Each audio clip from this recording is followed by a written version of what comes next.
บุญกุศลกันโยมพ่อโยมแม่เอาก็จะหันกันได้ว่าเมื่อครั้งก่อนๆตัวเจ้าก็ได้อู้จ๋ากับโยมพ่อโยมแม่ฟังเกี่ยวกับว่าการที่คนเหล่านั้นมีการแสวงหาบุญกุศลเป็นสิ่งที่คนเหล่านั้นจะโดยการที่ไปแสวงหาบุญยังพุทธภูมิแสวงหาบุญตามวัดตามวาแสวงหาบุญตามที่ต่างๆวันนี้ก็จะอู้จาเกี่ยวกับธรรมะที่พระเดชพระคุณ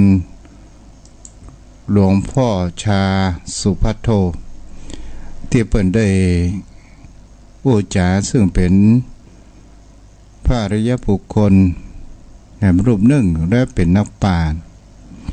เพื่อนก็ได้อู้ได้จาว่าการที่คนเฮานั้นแสวงหาบุญกันแต่คนเฮานั้นบ่ได้แสวงหาแห่งการละบาปเอาแต่แสวงหาบุญกันเลยไปมาหูจะเอาบุญวางไว้ตรงไหนพ่องอันนี้ก็เป็นสิ่งที่เฮาจะหาได้ว่าหัวข้ออันนี้ก็เป็นสิ่งที่น่าคิดเขาว่าแสวงหาบุญในที่นี้เราจะหันได้ว่าจะเป็นช่วงเทศกาลตาลเตียนเข้าพรรษาจะเป็นช่วงเทศกาลทำบุญตันกฐินสามัคคีต่างๆโยมพ่อโยมแม่เราก็จะมีการแสวงหาบุญกุศลกันและเป็นสิ่งที่เราจะหันกันได้ว่าคำนี้ก็เป็นสิ่งที่ดีมากแต่คนเฮานั้นจะหันได้ว่าผู้คนเฮานั้นบ่มีความเหมือนกันแต่สิ่งที่เฮาจะควรจะกระทำนั้นก็คือการจงแสวงหาการละบาปออกจากจิตจากใจของคนเฮานั้นเองเป็นสิ่งที่คนเฮานั้นบางคราวเฮาก็บ่มีความรู้ในการที่เฮาจะว่าจะทำอย่างไรในการละบาปเกิดขึ้นเป็นสิ่งที่คนเฮานั้นถ้าเฮาอุปมาเหมือนนางผ้าสกปรกหรือว่าเสื้อผ้าของเฮาที่เฮานุ่งเฮาจะเห็นได้ว่าผ้ามันเก่าผ้ามันเปื้อนพอเวลาสิ่งที่เฮาจะเห็นได้ว่าเฮาจะย้อมผ้าเมื่อสมัยตะก่อนสมัยประเดี๋ยวนี้คงจะมาบอกว่ามีการที่ว่าย้อมเนาะต่อก่อนจะมีรถทีบที่รับย้อมผ้าเมื่อเฮาหันว่าสีที่เฮาชื่นชอบและเฮามาย้อมผ้าที่ยังบัดนี้ซักเตื้อโยมพ่อโยมแม่เฮาก็จะหันได้ว่ามันก็จะได้รับแห่งความงดงามมันก็มีความดังผังพ้อยเกิดขึ้นต่างๆอันนี้ก็เป็นสิ่งที่เฮาจะหันแหมประการหนึ่งถ้าว่าเฮาได้เอาผ้านั้นที่มันสกปรกเฮาไปซักก่อนและเฮามาย้อมทีหลังมันก็จะดูงามเกิดขึ้นอันนี้ก็เป็นสิ่งที่เฮาก็จะได้หันกันนะว่าบางครั้งบางคราวคนเฮานั้นไปแสวงหาบุญได้เหมารถทัวร์รถตู้อย่างก็ตาม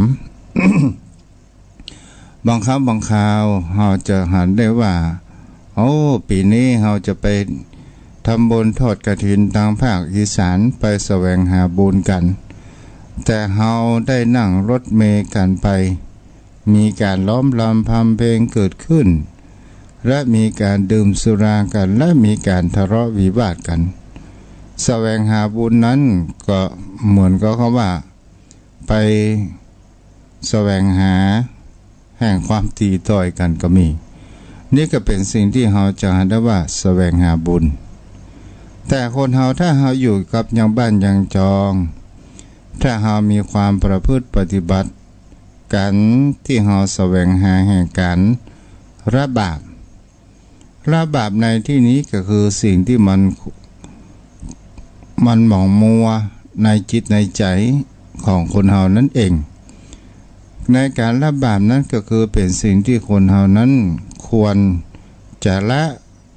ความโกรธลงละความโลภลงละความโลภความหลงลงแต่สิ่งที่คนเฮานั้นเฮาจะเข้าใจกันทางด้านไปแสวงหาบุญแต่เฮาบ่ได้การละบาปเกิดขึ้นมันก็เหมือนกับการที่เฮาได้สมาทานศีลอย่างวัดจังหวาก็ถามอย่างบ้านอย่างจองก็ถาม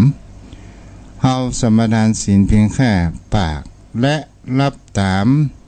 คำอู้คำจาของพระสงฆ์องค์ข้าเจ้าแต่เฮาบ่ได้นำเอาไปประพฤติปฏิบัติใดๆทั้งสิ้นอย่างนี้ก็เป็นสิ่งที่เฮาก็จะเห็นได้ว่ามันก็เป็นสิ่งที่เฮานั้นรับเพียงแค่ปากแต่จิตใจของเฮานั้นไม่ยอมรับนั่นเองแต่ถ้าว่าเฮานั้นพยายามมีความเพียรที่เฮาจะละบาปสิ่งที่มันจะเกิดขึ้นจิตใจอยู่ในจิตในใจของคนเฮาศรัทธาญาติโยมทั้งหลายจะเห็นได้ว่าเหมือนกับว่าคนเฮานั้นมีรูอยู่รูหนึ่งและสิ่งที่คนเฮานั้นจะเห็นได้ว่าคนแรกนั้นจกเข้าไปมันมีความตึกมันเป็นหูลึกแล้วก็คนที่สองที่สามบอกต่อๆกันไปว่าหูนี้มันลึกมันยังบ่ถึงคนเฮานั้นจะมีความโต้ก็ว่าหูลึกหรือว่าเฮาจะหาได้ว่าเฮาเมาโทษแต่หูมันลึกเฮาบ่สามารถที่จะจกถึงได้แต่กับการมองที่เฮาตรงกันข้ามว่าถ้าเฮาหันตนตัวของเฮาว่าเฮาแท้จริงแล้วหูมันอยู่อย่างอันละแต่เฮานั้นแขนสั้นต่างหากและก็เป็นสิ่งที่คนเฮานั้นจะหันแล้วว่าคนเฮาจะโทษหูกันเป็นส่วนใหญ่และเฮานั้นบ่ได้โทษตัวเองเกิดขึ้นศรัทธาญาติโยมทั้งหลายยังพระเดชคุณหลวงพ่อชานี้ก็ยังได้อู้ว่าคนเฮานั้นจะมองในสิ่งต่างรอบนอกกันเป็นส่วนใหญ่แต่ไม่ได้มองลึกเข้ามาดูในจิตใจของคนเฮานั้นก็หมายถึงว่าเฮาบ่ได้มีความประพฤติปฏิบัติในน้อมนำหลักธรรมขององค์สมเด็จพระสัมมาสัมพุทธเจ้าเอามาใช้กันแต่หลักธรรมของพระพุทธเจ้านั้นพระองค์นั้นชี้แนวทางให้เฮาในการเดินทางให้เฮานั้นหันโทษของกิเลสหันโทษของตัณหาต่างๆและเฮาก็จะหันกันได้ว่าทางที่มีความสงบพระพุทธองค์นั้นก็ได้ชี้ทางบอกให้นั้นก็หมายถึงการที่เฮาเพียรละสิ่งที่มันบดีสิ่งที่มันงามเกิดขึ้นนี่แหละศรัทธาญาติโยมทั้งหลายเฮาก็จะเห็นได้ว่าแท้จริงหลักธรรมของพุทธองค์นั้นเป็นหลักธรรมที่พุทธองค์นั้นชี้แนวทางแห่งความสงบชี้แนวทางแห่งความที่เฮาจะหลุดพ้นแต่ถ้าว่าถามว่าความหลุดพ้นมันก็เป็นต้องสิ่งที่มันจะต้องใช้เวลาแต่ถ้าว่าบางท่านบางคนได้สั่งสมบุญญาบารมีมาหลายภพหลายชาติอาจจะถึงปฏิบัติธรรมถึงขั้นที่จะเป็นพระอริยบุคคลก็เกิดขึ้นได้แต่สิ่งที่คนเฮานั้นทั่วไปเฮาก็จะเห็นได้ว่าคนเฮานั้นบางครั้งบางคราวมันก็มีการเข้าใจผิดเดินทางผิดอย่างโยมพ่อโยมแม่เฮาก็จะเห็นได้ว่าอย่างคนส่วนใหญ่นั้นไปบูชาในสิ่งที่บ่ควรบูชาคำว่าบูชาในที่นี้ก็หมายถึงเขาว่าสิ่งที่เฮาเคารพสิ่งที่มันมีคุณนี้เป็นสิ่งที่เรียกว่าบูชา สัตยาจมทั้งหลายเฮาก็จะหันได้ว่าบางคราวมีสิ่งที่ประหลาดเกิดขึ้นบางคราวเฮาก็ไปไหว้หานว่าจมพวกอันยังก็ดีที่มันมีความแปลกประหลาดแล้วเฮาก็ไปจุดธูปขอเลขขออันยังกันและก็เป็นสิ่งที่เฮาจะหันได้ว่านี้ก็คือการที่เฮานั้นเดินทางผิดนั่นเองแต่ถ้าว่าเฮานั้นมีความไต่ตรองพิจารณาด้วยปัญญาของเฮานั้นเองเฮาจะเห็นได้ว่าธรรมชาตินี้มันก็มีสิ่งแปลกๆเกิดขึ้นหลายอย่างหลายประการด้วยกันถ้าเฮาใช้คำว่าเหตุผลในการพิจารณาทุกสิ่งทุกอย่างมันต้องมีเหตุและมีผลบางสิ่งบางอย่างมันก็เกิดจากธรรมชาติที่มันมีการเปลี่ยนแปลงไปต่างๆนี่ก็เป็นสิ่งที่คนเหล่านั้นก็จะหันได้ว่าบางคนเหล่านั้นไปหลงในสิ่งที่เราบอกควรที่จะบูชาแต่เราไปบูชาอย่างนี้เป็นต้นเราจะหันได้ว่าศรัทธาญาติโยมโยมพ่อโยมแม่บางครั้งบางคราวคนเรานั้นมีความทุกข์เกิดขึ้นในจิตใจแต่เรามามีคำว่าที่พึ่งทางด้านจิตใจเราไปถามอย่างเจ้าทรงหรือว่าไปถามหมอเมื่อหมอดูปีข้อทรงต่าง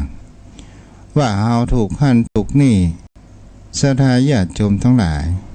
แต่เราก็ไปเจอเจ้าทรงอย่างเช่นคำว่าคนดูเมื่อดูหมอก็ถามว่าเราแปลงบ้านทับกระดูกอะไรอย่างก็ถามทับบ่อพญานาคอะไรอย่างก็ถามศรัทธาญาติโยมทั้งหลายถ้าเราบ่ได้ใจปัญญาพิจารณาเราจะเห็นได้ว่าบางคนก็ได้จ้างรถแมคโครมาลื้อบ้านลื้อจองของตัวเองที่มีมูลค่ากว่าจะได้เกิดขึ้นมานี่ก็เป็นสิ่งที่เราก็จะเห็นได้ว่านี้ก็คือการเดินทางผิดนั่นเองแต่ถ้าว่าเราเป็นคนที่ใช้ปัญญาพิจารณาโดยการที่เราเอาหลักธรรมของพระพุทธองค์นั้นมาชี้แนวทางแล้วว่าเราจะทำประการอย่างใดโดยความทุกข์ใจไปปรึกษาพระสงฆ์องค์ข้าเจ้าสิ่งที่เราจะหันได้ว่าบางครั้งบางสิ่งบางอย่าง มันก็มีทางที่ธรรมะที่ไม่เป็นแสงสว่างให้เรานั้นพึ่งพาได้เป็นสิ่งที่เราก็จะหันได้ว่าเราก็ลองตึกตองดูเหตุผลว่าสิ่งที่เราบ่สบายมานี้มันเกิดอะไรอย่างกันแน่มันเกิดจากเพศภัยหรือว่ามันเกิดจากด้วยเหตุปัจจัยของธรรมชาติบางสิ่งบางอย่างศรัทธาญาติโยมทั้งหลายเราไปโทษในสิ่งที่มันบอกเคยเกิดขึ้นแล้วเราไปโทษว่าเป็นตะหั่นตะนี่อย่างนี้เป็นต้นตัวเจ้าก็ได้ดูอย่างรายการมีรายการหนึ่งศรัทธาญาติโยมทั้งหลายเหตุการณ์มันเปลี่ยนอย่างนี้ก็หมายถึงว่าในหมู่บ้านชุมชนนั้นก็คือในทางภาคอีสานและมีคน80%และจะหันได้ว่า ลูกหลานของคนในหมู่บ้านนั้นตายรถสแลบตายโดยโรคาพยาธิและก็เป็นสิ่งที่เราจะหันกันได้ว่าความเชื่อในสิ่งที่มันผิดก็คือหมายถึงก็ว่านับโทษว่ามีแม่หญิงคนหนึ่งว่าเป็นผีปอบบ้านเราก็คงจะเป็นผีกะเนาะผีปอบศรัทธาญาติโยมทั้งหลายว่าเป็นผีปอบคนแล้วคนเล่าอู้แล้วอู้เล่าจนทำลายจิตใจของแม่หญิงคนนั้นบ่สามารถที่จะนอนกับบ้านกับจองอย่างได้ก็โดยการที่ว่าคน80 คนเนี่ยได้เหมือนกับว่าทำบีบค คือไม่ยิงคนนี้เนี่ยออกจากบ้านจากจองอย่างไปแต่บ่ได้อ้างถึงเหตุผลและบ่ได้ดูในสิ่งบริบทเกิดขึ้นว่ามันจะกระทบจิตใจและบุคคลในครอบครัวจะกระทบจิตใจของไม่ยิงคนนั้นอย่างใดจนได้ไปนอนตามศาลาริมทางสถานญาติโยมทั้งหลายเพราะว่านอนในบ้านในจองอย่างก็บ่ได้เพราะคนว่าเชื่อว่าเป็นผีปอบหรือว่าผีกา ตัวเป็นแต่ไม่ยิงคนนี้นี่เป็นสิ่งที่เราก็จะหันแต่ว่าแท้ที่จริงแล้วความสาเหตุอย่างกับละอ่อนที่ตายมันขี่รถเวยโดยสถานญาติโยมทั้งหลายมันมีความประมาทเกิดขึ้นและแห่งคนนั้นตายโลคาพยาธิก็เพราะว่ามันได้สิ่งที่เพิ่นว่าสเต็มเดี๋ยวเพิ่นว่าเซลล์ของเขานั้นบ่ดีมันมีภูมิต้านทานที่ดีเกิดขึ้นคนเขาก็ต้องค้นหาสาเหตุอย่างนี้เป็นต้นบุตรอย่างเขาก็โตดเป็นเพศเป็นภัยต่างๆนานาเกิดขึ้นแต่กระทำร้ายจิตใจของบุคคลอื่นเพื่อได้รับความบ่สบายใจนี่แหละสถานญาติโยมทั้งหลายก็เป็นสิ่งที่คนเหล่านั้นก็จะหันกันได้บางครั้งบางคราวเฮาก็ไปบูชาสิ่งที่คนเฮาบ่ไปควรบ่บูชาในการที่เอาเป็นที่พึ่งอย่างข่าวสถานญาติโยมทั้งหลายจะเป็นข่าวเรื่องอาไข่วัดดอนเจดีย์ก็ตามหรือว่าจะเป็นเรื่องส้มศูนย์ส้มเสริญในอย่างก็ตามถ้าเราลองพิจารณาดูดีๆว่าคนที่ไปบนบานสันกล่าวมันจะมีสักกี่ร้อยคนกี่หมื่นคนกี่แสนคนที่มีปรารถนาว่าขอให้ถูกหวยรางวัลที่หนึ่งศรัทธาญาติโยมทั้งหลายแต่เมื่อรางวัลออกมาแล้วเราไปดูที่บุคคลที่ถูกแต่เราไม่ได้ไปมองบุคคลที่มีถูกหวยกินเราไม่ได้ไปมองดูทางด้านแหมด้านหนึ่งเรามองดูด้านบวกไปนั่นเองก็เป็นสิ่งที่คนเฮานั้นก็จะหันกันได้ว่าบางคราวคนเฮาก็มีความหลงเชื่อไปต่างๆนานาเกิดขึ้นและเฮาก็จะหันได้ว่าสิ่งที่มันเสียไปที่เพิ่นฮ้องว่าเวลาคนถูกหวยนี่เขาหูกันถึงบ้านแต่เวลาเฮาถูกหวยกินใครหมูสักคนนี่แหละเป็นสิ่งที่เฮาก็จะหันกันได้ว่าถ้าเฮาใจคำว่าปัญญาพิจารณานี่ก็เป็นสิ่งที่มันมีกับตนตัวของเฮานั่นเองศรัทธาญาติโยมทั้งหลายปัญญามันเกิดมาจากไหนก็คือเกิดจากการที่เฮาเรียนรู้ประสบการณ์อ่านหรือฟังเป็นสิ่งที่คนเหล่านั้นเรียกว่านี่ก็คือปัญญาที่มันเกิดขึ้นบางคราวศรัทธาญาติโยมทั้งหลายโยมพ่อโยมแม่ที่อยู่บ้านอยู่จองบางคนก็ยังมีความโลภมันก็เป็นเรื่องธรรมชาติเป็นเรื่องธรรมดาของมนุษย์ของคนเฮาว่าเฮาจะมีการลดละสิ่งเหล่านี้มากน้อยขนาดไหนมีคนหันได้ข่าวก่อนศรัทธาญาติโยมทั้งหลายที่คนที่เป็นคนต่างดาวที่ถูกหวยโดยการที่ไปไปจ๋าว่าบ่สามารถที่จะขึ้นหวยได้เพราะเขาเป็นคนมามีสัญชาติไทยมามีบัตรประจำตัวและตอนนี้จะไปขึ้นหวยรางวัลที่หนึ่งตอนนี้กับแจ้งแย่อย่างใดใครจะไปขึ้นหรือว่าเราจะขายเขียวถูกๆค่าหาดไปโอ้คนเฒ่าคนแก่บางคราวก็มีความโลภก็ไปกดสตางค์มาให้เพิ่นเป็นเป็นแสนเป็นแสน2 แสนอย่างนี้เป็นต้นสุดท้ายเอาหวยไปขึ้นก็แปลว่าหวยปลอมนี่แหละศรัทธาญาติโยมทั้งหลาย เฮาจะหันได้ว่า นี่เฮาบ่ได้เฮาเดินทางผิดและเฮาบ่ได้มีการที่เฮาควรจะละบาปสิ่งที่มันจะก่อให้เกิดแห่งความบ่สบายใจเกิดขึ้นแต่ถ้าว่าแสวงหาบุญกุศลในทางที่มันถูกต้องก็เป็นสิ่งที่เฮาก็จะหันได้ว่ามันก็จะทำให้เฮานั้นมีความชื่นใจเกิดขึ้นในสิ่งเหล่านี้ที่หลวงพ่อชาได้อุจานี่ก็คือหมายถึงก็ว่าซักผ้าให้มันสะอาดแล้วก็ย้อมถึงจะได้ผ้าที่มันมีคำว่าสีสดใสงดงามเกิดขึ้นแต่ถ้าว่าปะซักผ้ามันยังสกปรกอยู่และเอาไปย้อมผ้ากับสีมันก็บ่กินกันและมันก็จะเป็นการโกงลายเลนเกิดขึ้นนี่ก็เป็นสิ่งที่เราจะหันกันได้ว่าบางสิ่งบางอย่างศรัทธาญาติโยมทั้งหลายเราจะหันได้ว่าปากเขาว่าเป็นบุญแต่จิตใจของเรานั้นมีแต่ความอาฆาตคาดแค้นมีความริษยาเกิดขึ้นนี่ก็หมายถึงว่าบางสิ่งบางอย่างเราย้อมโดยการที่เราบ่ได้ซักผ้าซักครัวอย่างนี้เอง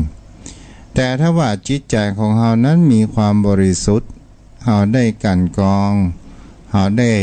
ซักสิ่งที่มันเป็นมลทินหรือว่ามลทินในจิตใจก็คืออกุศลก็คือสิ่งที่บดีออกจากจิตจากใจของเราและเราย้อมและก็จิตใจของเราย้อมผ้านั้นมันก็สดใสงดงามจิตใจของคนเรานั้นได้ละสิ่งที่มันบดีออกจากจิตจากใจของเราแล้วเราน้อมนำหลักธรรม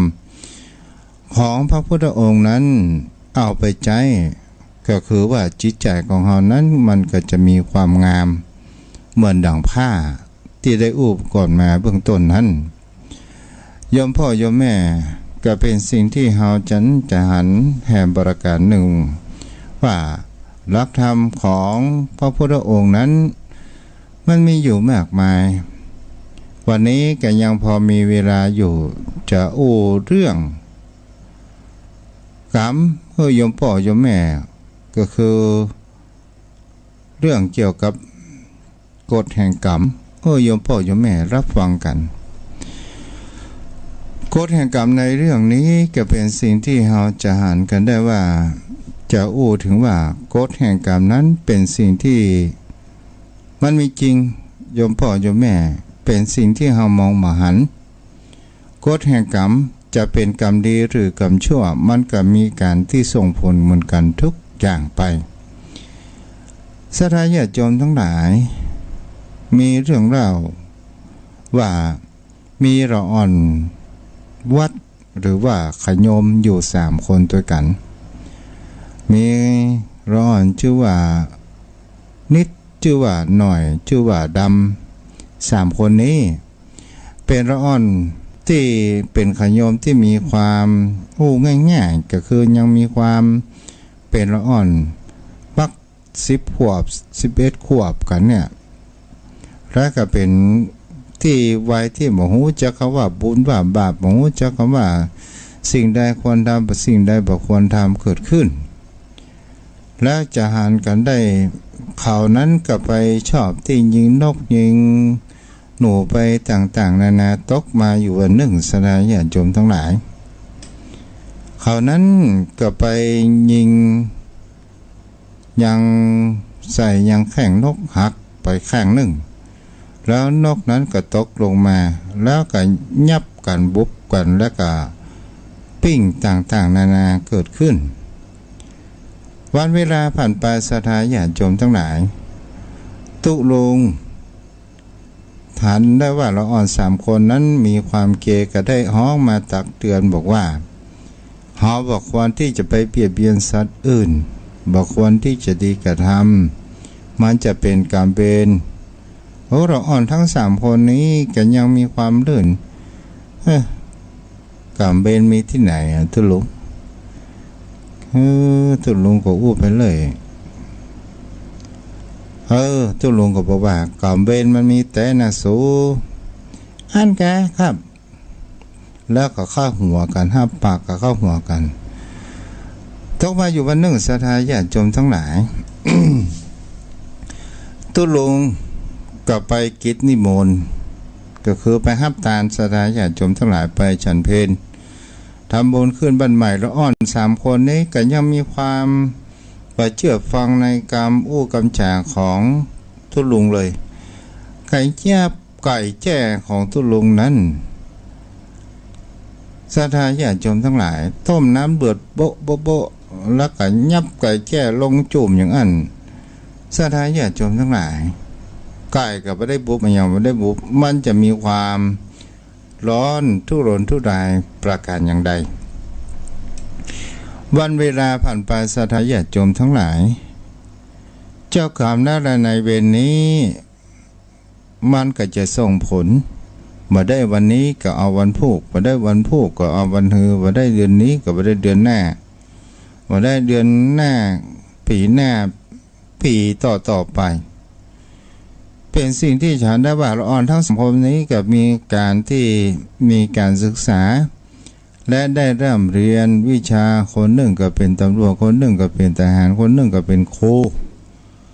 แล้ววันเวลาผ่านไปศรัทธาญาติโยมทั้งหลายและจะเห็นได้ว่ากฎแห่งกรรมนี้มันก็รอเวลาให้ส่งผลและจะเห็นได้ว่าคนที่ยิงนกแข่งฮักก็คือ นิดเนาะขออภัยไว้ตัวเดียวก็ได้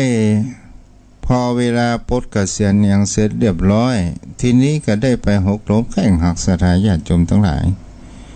เริ่มจะหันได้ว่าสำนึกในกรรมอู้กรรมจาของทุลุงสมัยเป็นอ่อนแล้วก็เกิดเติงหา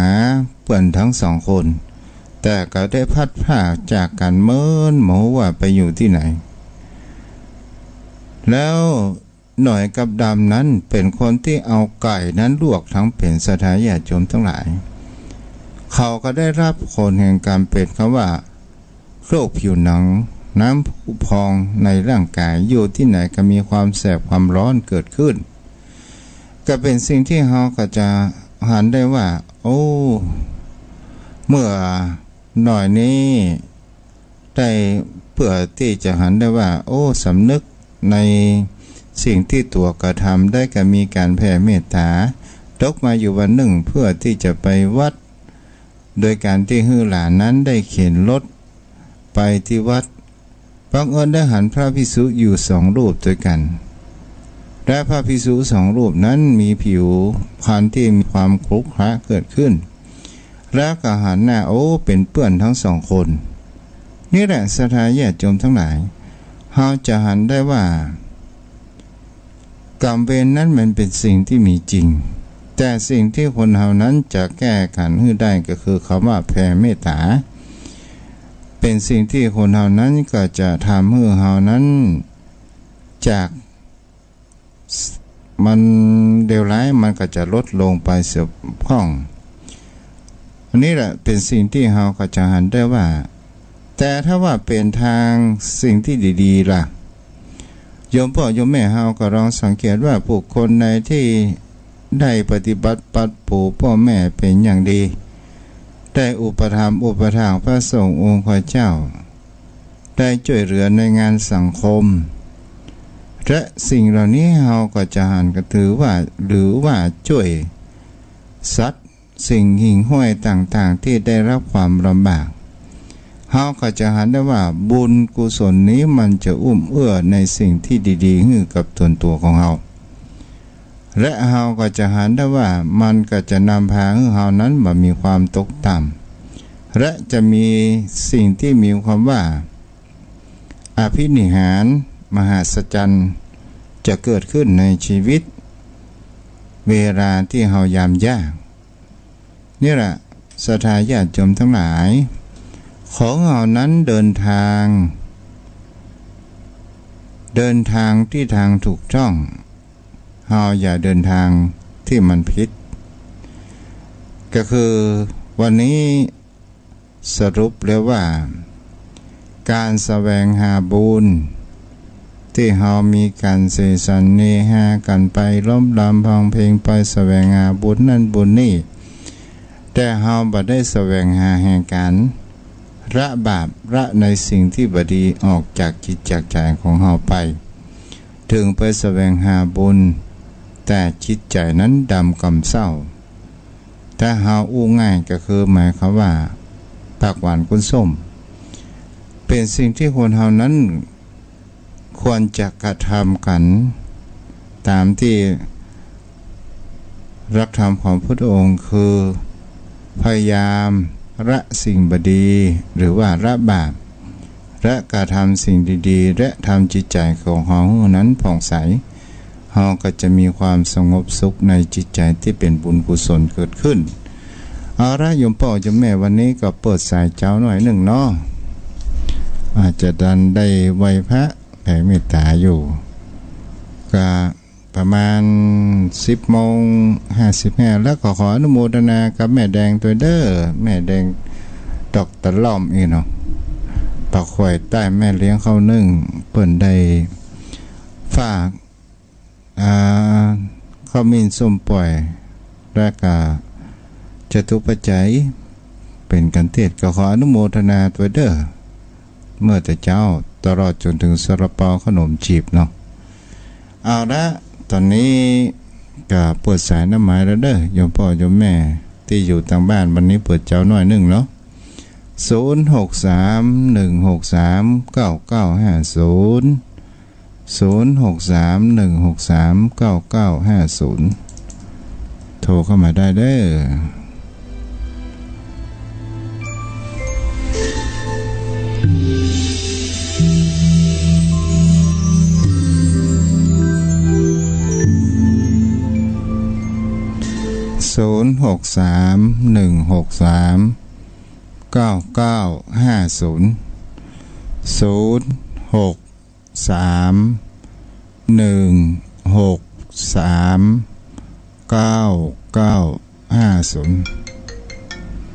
เจริญพรแม่ประกายพึกษ์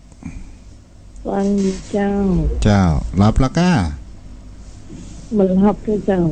เมื่อกี้เปิดวังเที่ยงนั้นมันสุ่มกันมีเพลงอย่างสุ่มเปิดเพลงเจ้าจะเก้ให้ลืมปิดไหมมีเพลงสุ่มโดยมาไปกรรมอันกับมูลเนาะเจ้าอนุโมทนาเด้อที่อยู่เป็นกู้เป็นกินกันเนาะเจ้าบุรักษาเด้อแม่ทองแจ่ห่มเนาะแล้ว995ของไผเจริญพรพี่น้องแจ่ห่มเจ้าฟังเห็นเลยเจ้าแม่อากาศบ้านแม่เป็นได้พ่อมีลมหลวงกว่าแม่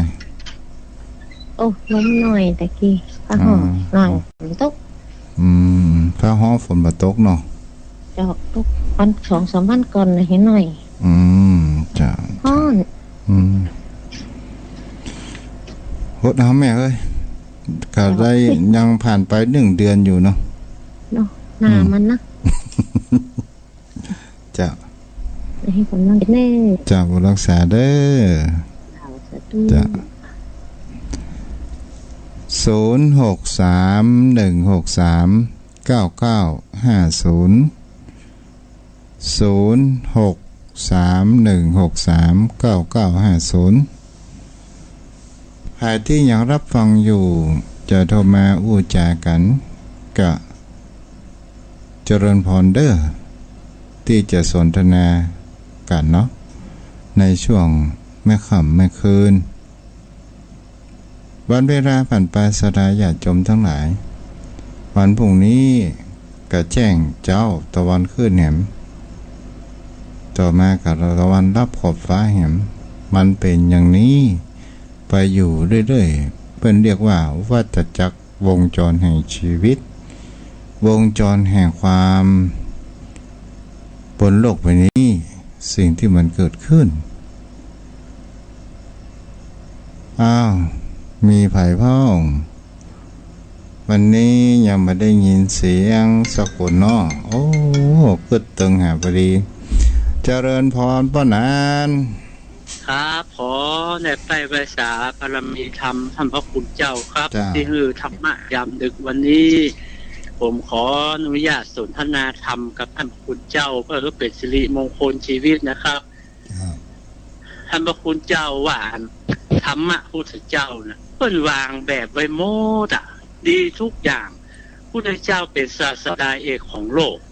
เป็นบรมครูทุกอย่างคนก็หูอยู่แต่ว่ามันว่าเดินทางผิดไปฟังหนังพี่เบาไปฟังอย่างท่านเจ้าว่าเจ้าทรงพ่องผีบอกพ่องเล่าลือพ่องทั้งที่มันบาดใจหนทางที่จะไปสู่ทางพ้นทุกข์ได้มันก็เป็นมันอย่างไรฮะที่สู่ทุกกรรมเนาะเห็นพิษจากคำนองของธรรมศีลพัตตะปรามาทำให้การดำเนินชีวิตแทนที่จะมุ่งตรงเข้าสู่พระนิพพานแต่ต้องไปเสียเวลากับสิ่งนี้กาลเวลาที่มีก็น้อยไปถึงวันท่านพระคุณเจ้าเทศนาอันบรรหารแต่เดียวว่ากาลเวลาก็หมดไปเดี๋ยวก็มืดเดี๋ยวก็แจ้งเดี๋ยวก็เจ้าเดี๋ยวก็มืดทำมืดชีวิตเอาก็สั้นไปทุกวันนะท่านพระคุณเจ้าหมดไปก็วันสิ่งที่คนเฮาจานได้ว่าเพราะนั้นคนเฮาจะเชื่อเรื่องอภิธิหารมากกว่าความจริงนะมันเปิงองค์สมเด็จพระสัมมาสัมพุทธเจ้าห้ามเราพระภิกษุสงฆ์สาวกห้ามแสดงปาฏิหาริย์ครับเนาะเปิ้นคืออย่างเทศนาปาฏิหาริย์นะครับพระคุณเจ้าเนาะ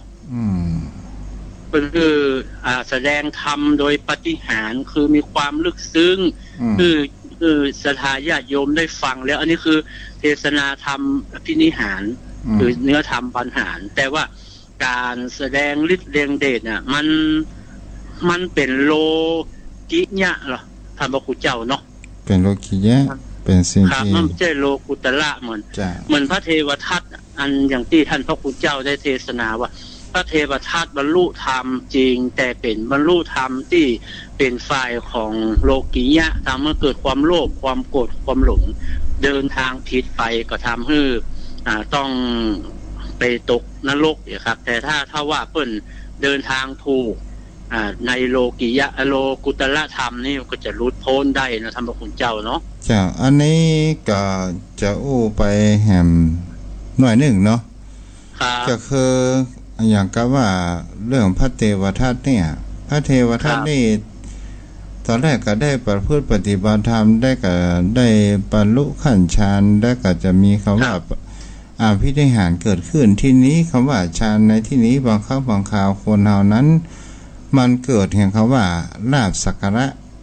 และเกิดแห่งการที่ว่าความโลภและเฮาบ่สามารถที่จะเดินฟันฝ่าแห่งความลาภสักการะสิ่งเหล่านี้เกิดขึ้นได้คนเฮามันก็เลยค้างอยู่ในสิ่งเหล่านี้มันก็เลยมีกิเลสเกิดขึ้นก็โดยการที่ว่ามีความถ้าเทวทัตก็อิจฉาอย่างองค์สมเด็จพระสัมมาสัมพุทธเจ้าอยู่แล้วก็โดยการที่ว่าจะให้คนมาสักการะบูชาเอาลาภสักการะมาก็คือไปแสดงปาฏิหาริย์ยังพระเจ้าอาชาติศัตรูราชกุมารเนาะแล้วจะหันกันได้ว่านี่ไปดึงโน้มน้าวพระเจ้าอาชาติศัตรูมานับถือตัวเองแล้วก็ลาภสักการะเนาะครับแล้วก็พระเจ้าอาชาติศัตรูปองพระชนพระบิดาปิตุฆาตก็คือพระเจ้าพิมพิสารตัวเองอย่างเป็นกรรมอันหนักห้ามสว่างห้ามนิพพานไปเลยท่านพระคุณเจ้านี่ก็คือความหลงเลยครับความหลงผิดเป็นชอบไม่เห็นตามคำนองของธรรมก็เป็นกรรมเป็นอย่างหนึ่งที่ว่าแทนที่จะได้บรรลุธรรมเหมือนองค์อื่นๆก็ต้องไปพลอยตกนรกพ่อมีกรรมอันนักมาห้ามสวรรค์ห้ามนิพพานไว้นะท่านพระคุณเจ้าเนาะเจ้าถูกต้องเนาะอนุโมทนาเด้อเนบใต้ไว้สาบารมีธรรมท่านพระคุณเจ้านะครับกราบไหว้สาครับ อ้าวโทรเข้ามาได้เด้อ063-163-9950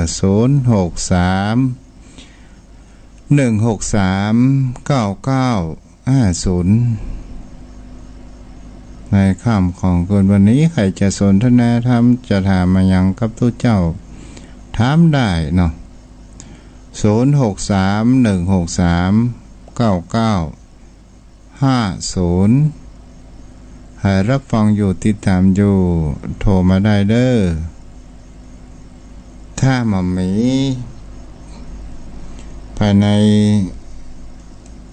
10:50หรือว่า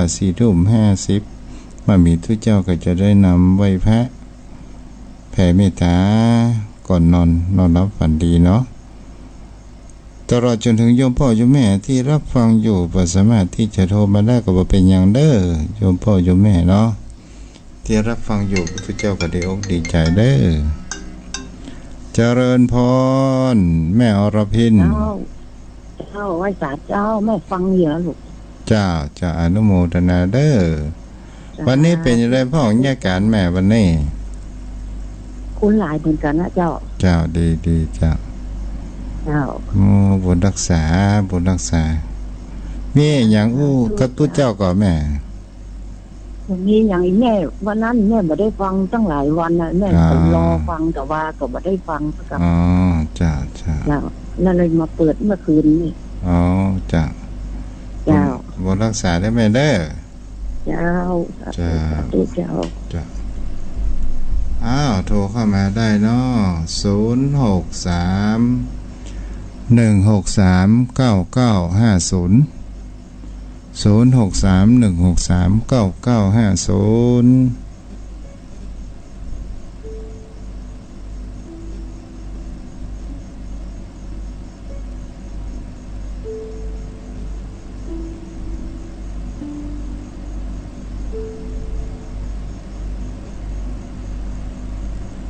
มามีภายละก้า